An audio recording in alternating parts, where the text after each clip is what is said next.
Всяко хлапе иска да стане футболист, космонавт. Аз исках друго. Аз исках да нося костюм и точно това направих.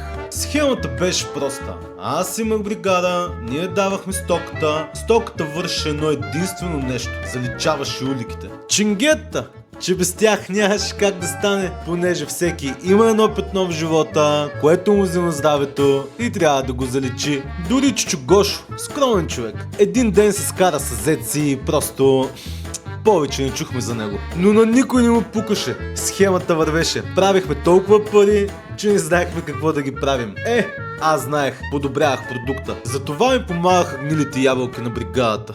Някой ще се премести, друг ще отиде на почивка, трети ще го пенсионираме, но едно беше сигурно. За ликетата се грижихме ние.